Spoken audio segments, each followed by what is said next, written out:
Asanteni wote mlioshuhudia. May the Lord bless you so much.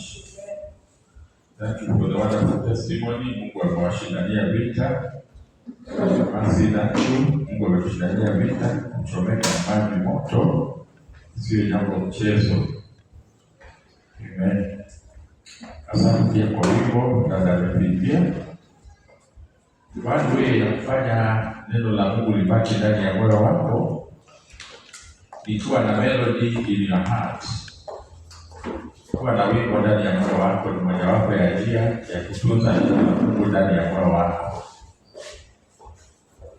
Wimbo huo umesema hata asiponijibu hata mwacha, tazidi kumwabudu tu. If you have a song in your heart, ukiwa na wimbo unaoupenda ndani ya moyo wako na wimbo huko ndani, umejilinda roho yako na ile tuliyosoma Jumapili, ngao ya imani. Kwa sababu wimbo una mvuto mkubwa sana ndani ya roho yako. Sijui kama mnajua hilo. Wimbo una mvuto mkubwa ndani ya moyo wako. So ni njia moja nzuri ya kulinda moyo wako kupitia wimbo ulio na neno la Mungu, na utakuwa unajua uko salama na Yesu. Bwana asifiwe sana. Kwa hivyo wacheni kila mmoja wetu neno la Mungu likae kwa wingi ndani ya moyo wake, kama anavyosema maandiko kitabu cha Wakolosai 3:16, kwa nyimbo na zaburi na tenzi za rohoni, huku mkimwimbia Mungu mioyoni mwenu na furaha mioyoni mwenu. Amen. Hiyo ni Wakolosai 3 na ule mstari wa 16. May the word of God dwell in your heart richly through songs and hymns. Muwe na wimbo ndani ya roho zenu.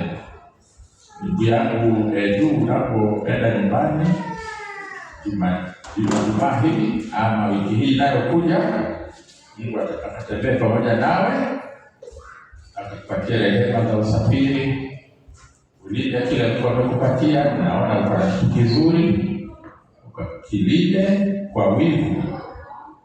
Usikubali shetani akunyang'anye kile ambacho kiko ndani yako, na zaidi ya yote uwe na wimbo wa kumshukuru Mungu ndani ya kinywa chako. Bwana apewe sifa. Nitakutana na vijana kidogo baada ya ibada hii, tusemezana mawili au matatu, yani viongozi wa praise and worship ili kidogo tupange mambo kidogo. Nataka kunena nasi kuhusu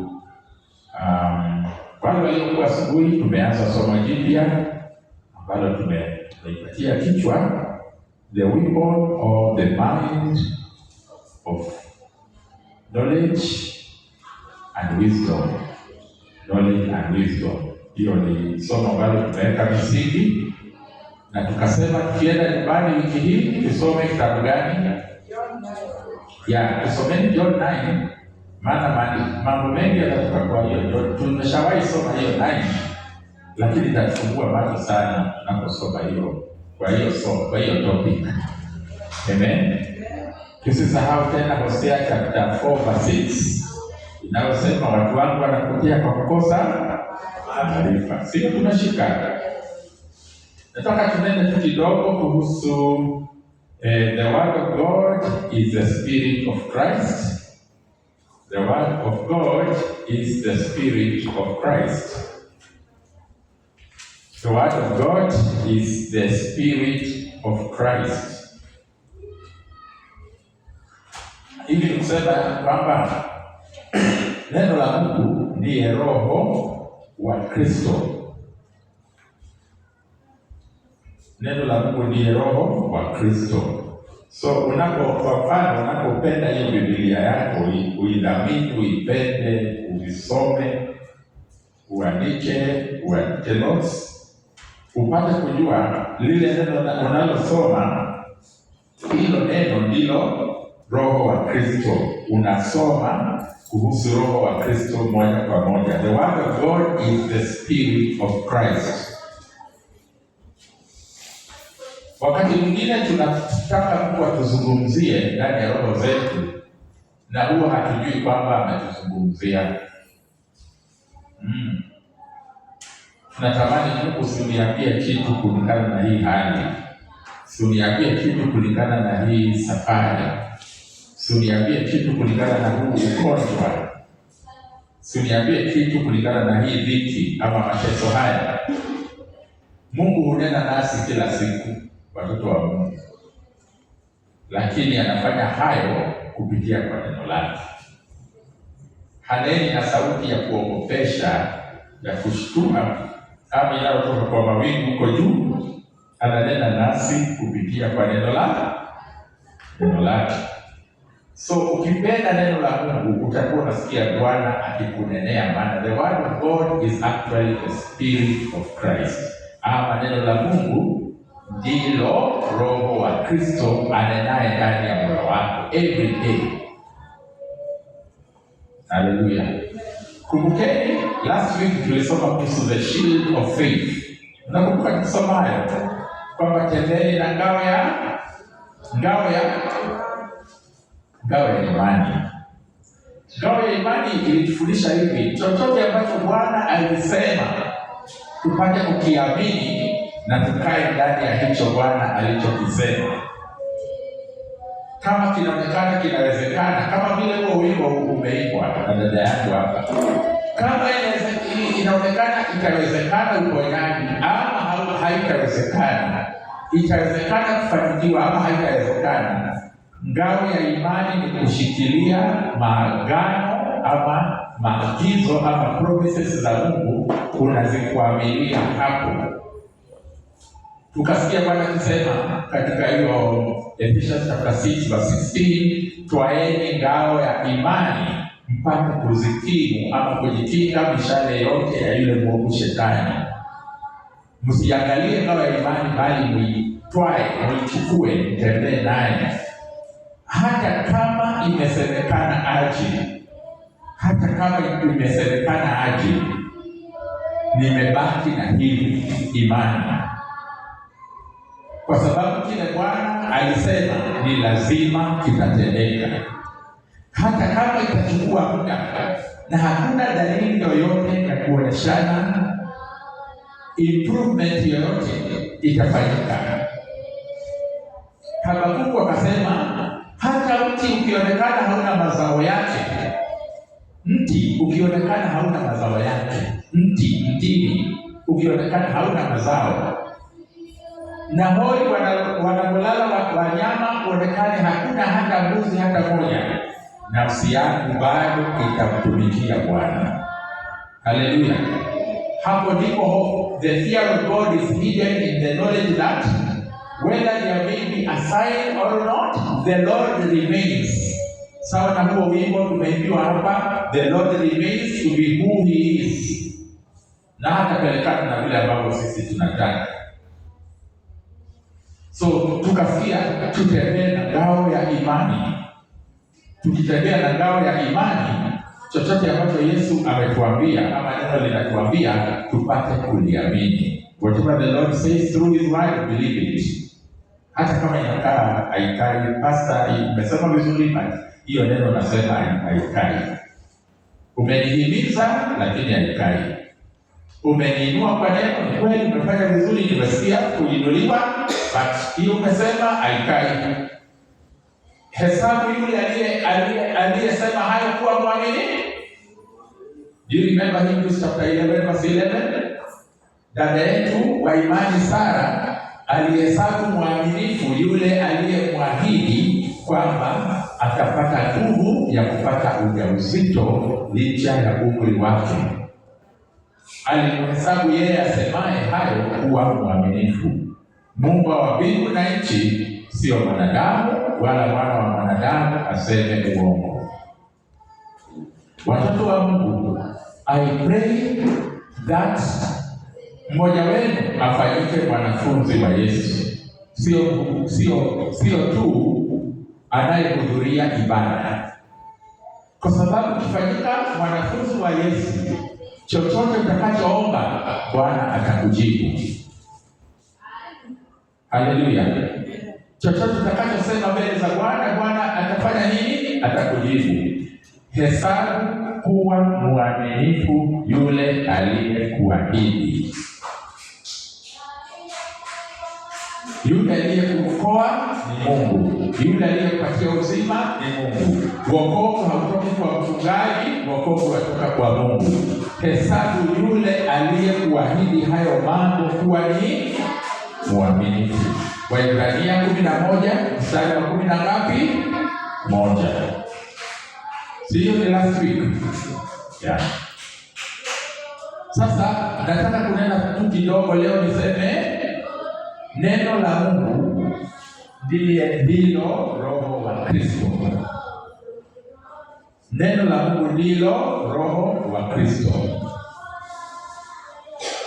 Nilisoma nani pia?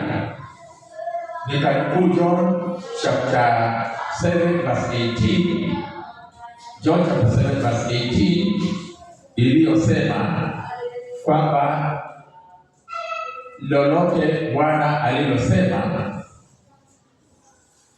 atafutaye sifa yake aliye juu, maneno yake ni kweli. Atafutaye sifa zake aliye juu, maneno yake ni kweli, na yeye ni mwenye haki.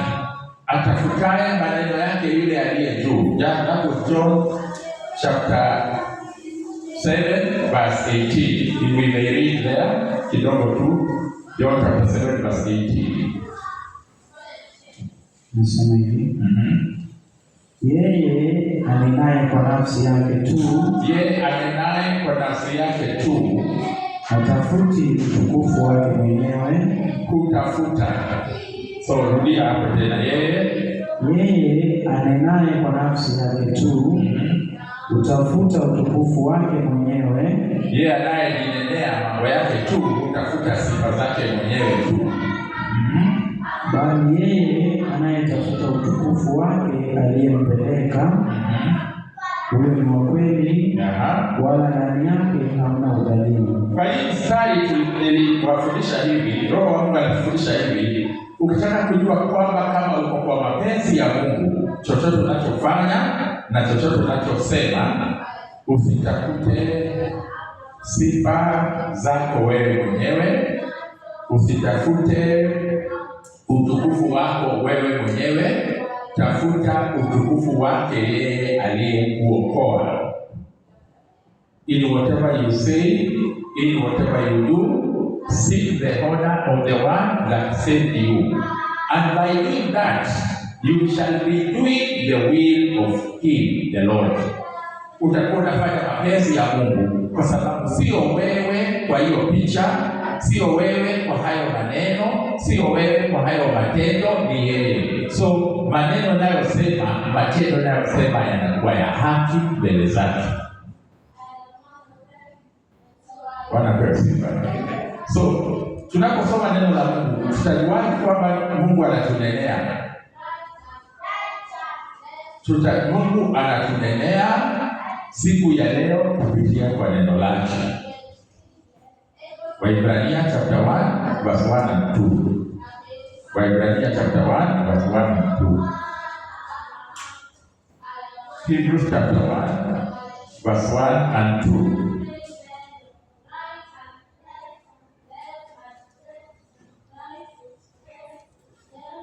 Are we there? How do you know God is speaking to you? Number 1, nimesema hiyo, nimekoti hiyo John chapter 7 verse 18. Whoever seeks the glory of the one that sent him, yeye asiyetafuta, yeye anayetafuta sifa zake mwenyewe ama utukufu wake mwenyewe, hafanyi mapenzi yake. Lakini yeye anayetafuta utukufu wa yeye aliyempeleka, anafanya mapenzi ya Mungu. Hiyo ni njia moja ya kujua kwamba Mungu anakunenea. Njia moja ya kujua kwamba anakunenea ni kutafuta utukufu wake yeye aliyekuokoa kwa matendo unayotenda na kwa maneno unayosema. Mungu ako pamoja nawe. Ukiwa kwa hiyo laini, Mungu ako pamoja nawe. Ukitafutia sifa wewe zako mwenyewe, Mungu hayuko pamoja na wewe. Na mambo hayo uko nayo kwa moyo ni mambo yako tu, Mungu hayuko kwa hiyo mambo. Hata kama hayo mambo yanaonekana mazuri, lakini unayapanga yakupatie sifa, Mungu hayuko kwa hiyo mambo. Kama hayo mambo unayafanya kujifurahisha mwenyewe, Mungu hayuko kwa hayo mambo. Lakini kama hayo unayopanga unayapanga mtukuze Mungu, Mungu yuko kwa hayo mambo. Hiyo ndio njia moja ya kujua Mungu anakunenea. Hiyo John chapter 7 verse 18. Tumeandika hiyo. John chapter 7 verse 18. Kujua jinsi Mungu anakunenea. Number 2. Ndio hii tunasomewa. Hebrews chapter 1 verse 1 and 2. Mungu ambaye alisema zamani na baba zetu, katika manabii, kwa sehemu nyingi na kwa njia nyingi, alinena katika manabii kwa sehemu nyingi na kwa njia nyingi. Mwisho wa siku hizi amesema na sisi katika mwana. Katika siku hizi za mwisho anasema nasi katika mwana, aliyemweka kuwa mrithi wa yote. Tena kwa yeye aliufanya ulimwengu. Zamani Mungu alinena nasi kupitia kwa manabii waliosema, God says the Lord. Bwana amesema, akasema Bwana alisema nasi kupitia kwa manabii. Lakini siku hizi za mwisho, watoto wa Mungu ananena nasi kupitia kwa neno lake. Haleluya. So, neno Mungu ananena nasi, unabii uko katika hiki kitabu kinachoitwa Biblia. So, ukitaka kujua Mungu ananena nawe nini siku ya leo, utapata tu kufungua Biblia upate kuisoma. Na yale maneno utakayosikia hapo ni Bwana Mungu ananena na wewe direct. Haleluya. Ninajua watu wengi hasa kanisa la Kiafrika linapenda mambo ya asema Bwana na kuwe na drama nyingi, asema Bwana, na kuonekane kuna vituko sana kanisani ndio Bwana aseme. Lakini anasema zamani zile za kale Bwana alisema na watu wake kupitia kwa manabii kwa njia tofauti. Lakini leo anena nasi through his word. Neno lile analonena, the spoken word, the written word. Neno hili limeandikwa. Haleluya. Ananena nasi kupitia kwa mwanawe, kupitia kwa neno lake. So Mungu ambaye alisema zamani na baba zetu katika manabii kwa sehemu nyingi, kwa njia nyingi, mwisho wa siku hizi amesema na sisi katika mwana aliyemweka kuwa mrithi wa wote, tena kwa yeye aliyeufanya ulimwengu. So nimesema ananena nasi kupitia kwa neno lake. Kwa sababu gani? Kwa sababu neno la Mungu, neno lake ndiye ni sawasawa na mwanaye akinena moja kwa moja. The word of God is the spirit of Christ. Kwa hivyo wakati neno la Mungu linatunenea, ni Roho wa Kristo anatunenea. Siku za mwisho hizi Bwana anatunenea kupitia kwa mwanaye, na kwa kuwa mwanaye hayuko katika mwili, anatunenea katika mwanaye katika neno la. Jina jingine la Yesu ni neno. Si tunajua hivyo? Jina lingine la Yesu ni neno. Wanamuita neno kule mbinguni. So, tunaposoma neno la Mungu, anasema nasi Mungu kupitia kwa mwanaye Yesu. Tunasikia maneno ya Yesu directly. Si hawa tunashika. Tumesikia mstari wa pili kwamba siku hizi za mwisho ananena nasi kupitia kwa mwanaye aliyemweka kuwa mrithi wa yote, tena kuwa yeye alifanya ulimwengu. Bwana apewe sifa. Now, hebu angalia kwa mfano Genesis 15 mstari wa kwanza na tumalizie na Deuteronomy chapter 8 verse 3. Genesis 15:1. Genesis 15:1. Upate kuona jinsi alinena na baba yetu wa imani Ibrahimu. Genesis 15:1. Mwanzo 15 na ule mstari wa kwanza. Wakati wote Mungu ananena na watu wake kupitia kwa mwanae. Hata zile siku za zamani, ijapokuwa alinena na manabii, ni sauti ya Yesu ilikuwa inanena nao ndani ya roho zao. Mwanzo 15 na mstari wa kwanza. Baada ya mambo hayo neno la Bwana likamjia Abrahamu katika njozi. So neno la Bwana likamkujia Abrahamu katika ndoto. Njozi ni ndoto. Tunasikia zamani Mungu alinena nasi kwa manabii kwa njia mbalimbali. Sasa neno la Mungu lilipitia kwa Abrahamu kupitia kwa njozi ama ndoto. Neno la Mungu halikuja kwake kama jinsi ambavyo ninawahubiria. Lilikuja kwa Abrahamu kupitia kwa ndoto. Na likasema nini?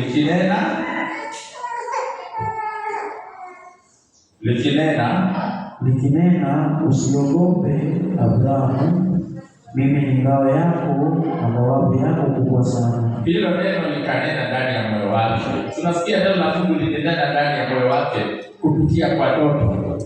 Na hilo neno likasema, usiogope, mimi ni ngao yako, kama ile tuliyosoma Jumapili iliyopita, na zawadi yako kubwa sana, ama thawabu yako kubwa sana. Hilo neno likamnenea Abrahamu. Neno la Mungu lilimnenea Abrahamu kwa ndoto. Hiyo ni mfano tu, Biblia inaongea vile ambavyo neno la Mungu zamani lilinena kwa wale waliokuwa zamani kwa njia mbalimbali. Mojawapo ni njia ya ndoto kama hiyo, na likanena, likamwingia kwa akasikia Mungu anamuongelesha. Sasa hayo aliyosikia, hiyo maneno aliyosikia, alikuwa anasikia maneno ya Yesu directly yakimnenea, kwa sababu neno la Mungu ni roho wa Kristo. Neno la Mungu ni roho wa nani? Wa Kristo Yesu. Likamwambia nini? Mstari wa 2 na 3. Abrahamu akasema, Bwana Mungu, utanipa nini? Nami naenda zangu hali sina mtoto, na atakaye miliki nyumba yangu ni huyu Eliezeri Mdameski. Abrahamu akasema, tazama, ukunipa uzao, na mtu aliyezaliwa nyumbani mwangu ndiye mrithi wangu. Mstari wa 4, soma wa 4 na wa 5. Nalo neno la Bwana likamjia likinena, huyu hatakurithi, bali atakayetoka katika viuno vyako ndiye atakayekurithi. Neno la Mungu likarudi tena likamjibu. Unaona, neno la Mungu liliingia ndani ya Abrahamu, likamnenea katika njozi, akanena nalo kama ni ananena na mtu. Alafu mstari wa 4, neno la Mungu tena likamjibu, likamwambia likinena, huyu hatakurithi, bali atakayetoka katika viuno vyako ndiye atakayekurithi. Akaendelea kusema mstari wa 5 na malizia 6. Akamleta nje akasema, tazama sasa mbinguni, kazihesabu nyota kama ukiweza kuhesabu. Akamwambia, ndivyo utakavyokuwa uzao wako. Mstari wa mwisho, akamwamini Bwana, naye akamhesabia jambo hili kuwa haki. Kwa nini nimesoma hayo maneno, watoto wa Mungu? Bwana asifiwe. Amen. Nimesoma hapo kwa sababu hakuna mhubiri amesimama mbele ya baba yetu Abrahamu akimhubiria maneno ndiyo aamini, vile ambavyo kama sasa tunasikia vile ambavyo ninaongea. Hakuna. Lakini tunasikia baba yetu wa imani aitwa Ibrahimu akiwa amekaa tu. Tofauti yetu na huyo mzee ni kile ambacho kilikuwa moyoni mwake most of the time, ambayo sisi huwa hatuna. Haleluya. kile kilichokuwa ndani ya huyo mzee ndicho kilimnenea. Hata akipatwa na usingizi, anaota hicho kilichokuwa ndani ya moyo wake kimnenea kwamba usiogope Abrahamu, mimi ni ngao yako na thawabu yako iliyo kubwa. Anasikia ananenewa katika ndoto, kama amefunga macho ananenewa hayo mambo. Maana katika mengi yaliyo katika moyo wa mtu huongea hayo yaliyo ndani ya moyo. Mengi katika moyo wa mtu, out of the abundance of the heart the mouth speaks. Haleluya. So si kwamba kuna mtu anakuhubiria, lakini kile kimejaa huyu mtu aitwaye Abrahamu, baba yetu wa imani, ana mawazo sana kuhusu Mungu na anajiuliza maswali. Mimi niko na utajiri wa kila kitu, niko na ngamia, niko na mbuzi, niko na kondoo, niko na punda, lakini sina mtu wa kurithi hii mali yote. Anajizungumzia, na Mungu ameniita, itakuwaje nikiwa na utajiri huu na sina? Anajinenea, na neno la Mungu linaangalia kile ambacho anajinenea, linakuja linamwambia usiogope, utapata mtoto, maana huyu mfanyakazi wako sio yeye atakaye kurithi, bali mtoto wewe mwenyewe utakaye mzaa. Ijapokuwa wewe ni mzee, yule utakaye mzaa ndiye atakuwa kurithi wako. Neno linamnenea, sio mhubiri anamhubiria. Watoto wa Mungu, muone hiyo point. Sasa kila mtu hapa ameshika Biblia kwa mkono. Yule mzee hakuwa na Biblia kwa mkono, lakini alikuwa na Mungu mwingi kutuliko sisi. What might be our problem today? Shida yetu inaweza kuwa nini? Kila mmoja wetu ako na Biblia kwa mkono. Neno la Mungu hahitaji alale ndilo limuongeleshe kwa ndoto, hahitaji mhubiri aje kuhubirie ndio amuongeleshe, anahitaji tu kufungua asome ndio neno la Mungu limuongeleshe. Tunaona kuna tofauti kubwa kati ya baba yetu wa imani vile alivyokuwa bila kitabu, bila kila chochote, lakini mawazo yake yako kwa yule aliyemwita. Na kwa sababu mawazo yake yako kwa yule aliyemwita, neno la Mungu linamkujia kwa hayo mawazo aliyo nayo. Alafu neno la Mungu linamwambia hebu toka nje, na ni kama Mungu anamuongelesha, anatoka nje usiku. Sio mtu anamwambia Abrahamu toka nje tukuoneshe mambo yatakayofanyika. No, neno la Mungu linamwambia toka nje uangalie juu nyota za usiku. Hivyo kama unaweza kuzihesabu, ndipo watoto wale utakaozaa watakuwa wengi kama hizo nyota. Na natii hilo neno ambalo halioni kwa macho, hasikii mhubiri, lakini neno la Mungu liko moyoni mwake, limemkujia. So mstari wa 6 unasema kwa sababu ya hayo Abrahamu, kwa sababu ya kumwamini Mungu tu kwamba katika umri wake atazaa watoto walio wengi, akianza na yule ambaye atamzaa mwenyewe Isaka, alimwamini Mungu, ikahesabiwa kwake yuko kuamini kuwa ni haki. Hiyo mstari wa 6.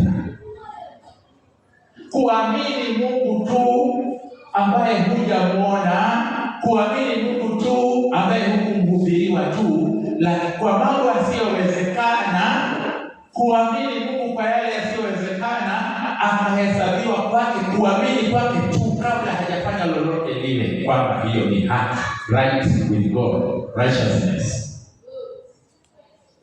Haleluya. Tusalimia wote hivi. Salimia sote hivi. Haleluya.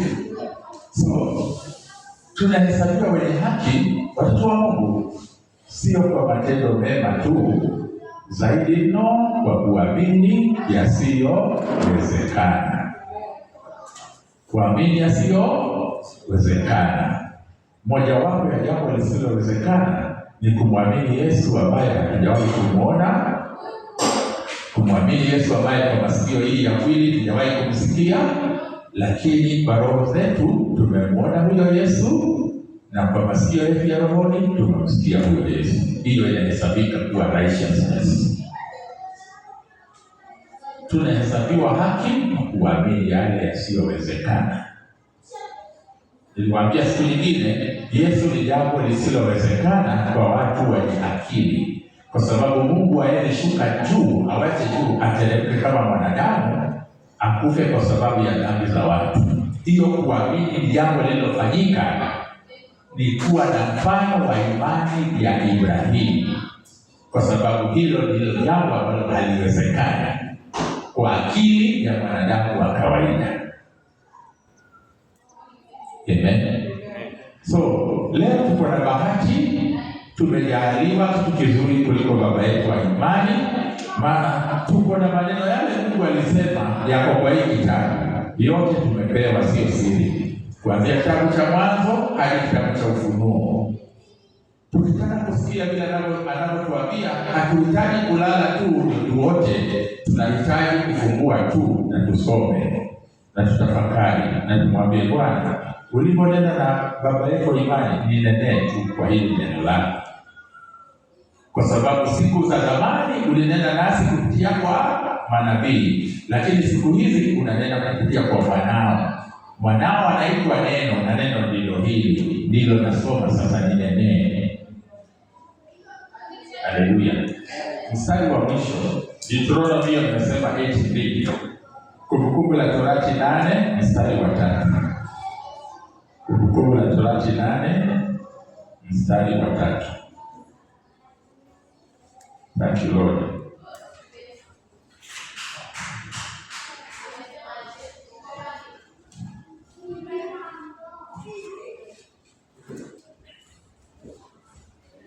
Kumbukumbu la Torati ndio Deuteronomy chapter 8 verse 3. Kumbukumbu la Torati ndio Deuteronomy chapter 8 verse 3. Nasema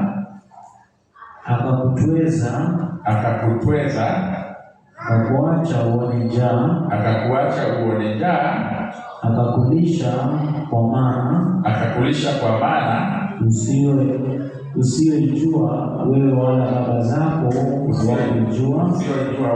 baba zako hawakuijua, apate kukujulisha ya kuwa mwanadamu haishi kwa mkate tu, bali huishi kwa kila litokalo katika kinywa cha Bwana.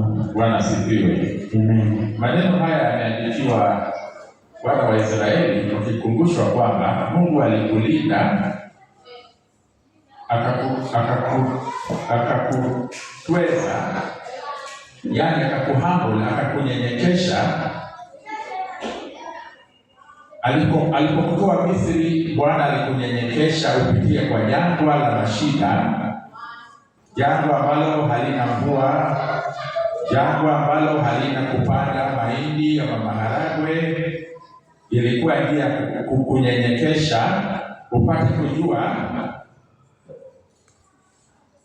Akakuacha uone njaa, lakini akakulisha kwa mana, akakulisha kwa mkate kule nyikani kwa miaka 40 bila wewe kupanda wala kulima. Bwana asifiwe. Bwana alilisha Israeli bila kupanda wala kulima wala kufanya kazi yoyote. Kwa miaka 40 alimlisha na mkate ulioitwa mana, ambao baba zako hawakuijua hiyo mana. Hata wewe mwenyewe hawakuijua hiyo mana, ili kwamba Bwana apate kukujulisha ya kuwa mwanadamu haishi kwa chakula tu ama kwa mkate tu, bali huishi kwa kila litokalo katika kinywa cha Bwana. Haleluya. Hapo ndipo tunamalizia ujumbe wa leo, kwamba neno lile unalosoma katika hicho kitabu kinachoitwa Biblia, aidha kwa simu ama kitabu hiki chenyewe, hilo neno ni Roho wa Kristo aliyekuwa na wana wa Israeli jangwani. Hilo neno tunapenda kulipuuza, hatulisomi. Hilo neno tunapenda kulipuuza, hatulitafakari. Hilo neno tunalopuuza, hatulihifadhi ndani ya mioyo yetu, hatulikariri. Hilo neno ndilo Kristo, na huyo Kristo ndiye aliwalisha mikate miaka 40 bila wao kulima, bila wao kupanda, ili wapate kujua mwanadamu hataishi kwa mkate tu, kwa chakula hiki cha mwilini, ataishi kwa kila tamko analotoa Bwana kinywani pake. Bwana sifiwe. Wakristo wa Mosheni, sikieni. Mwezi huu wa 5 Mungu anataka tuinue imani yetu. Ndiyo tutafanya kazi, kwa sababu asiyefanya kazi Biblia inasema naye asile. Tufanye kazi kwa mikono yetu, lakini pamoja na kufanya kazi na mikono yetu, tukumbuke imeandikwa mwanadamu hataishi kwa chakula tu kile ambacho anatafuta, anakula, utafuta. Mwanadamu hataishi kwa chakula kile anatafuta kwa riziki, bali ataishi kwa yale maneno Yesu amesema. Amen. So pamoja na kazi tunazofanya, wale wameajiriwa ama wamejiandika kazi zao, sikia vile Mungu anavyosema apate kukulisha through his word. Mwanadamu hataishi kwa mkate tu, ajira tu, riziki tu, mshahara tu. Ataishi kwa sababu ya yale Mungu amesema. Kuna zaidi ya mshahara, in other words. Kuna zaidi ya biashara, pesa unazopata. Kuna kitu kizuri zaidi ya kuandikwa. Na hayo mambo yote tutayafanya, na kazi tutafanya, na biashara tutafanya. Lakini mwanadamu hataishi kwa hizo tu, ataishi zaidi kwa yale Mungu ananena directly. So ili kwamba upate kujua Bwana ananena, hau utajuaje Bwana ananena? Number 1, yale unayosema kwa mdomo na yale unayofanya yawe ya kumtukuza Mungu.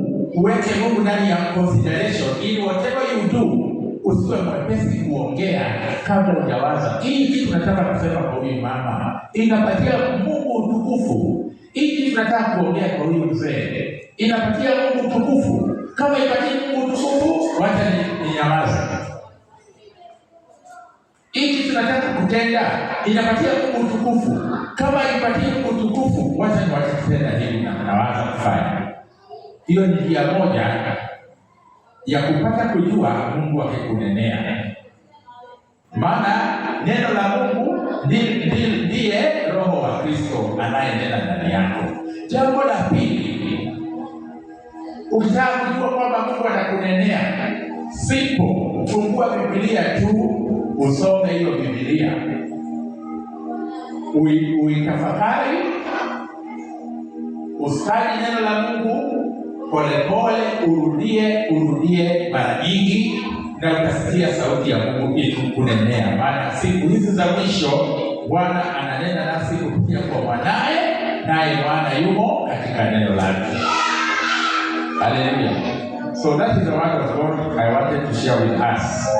Please, I want us to be very busy within the course of the week. Make the word of God to be your friend. Make the word of God to be your friend. I beg of you, young people, make the word of God. Women, men, make the word of God to be your friend. Make the word of God to be your friend. Hallelujah. Ninawasihi kwa jina la Yesu. Make the word of God to be your friend every day. Sisi kutoka hapa tunaenda kukula lunch, na jioni tunakula usiku. Si ni kweli? The way unakula lunch, the way unakula usiku, make the word of God to be your friend. Maana Bwana anakunenea wakati unasoma hilo neno. Na Mungu atakubariki sana. Amen. Tusimame tushukuru kwa jina la Yesu. Amen. Amen.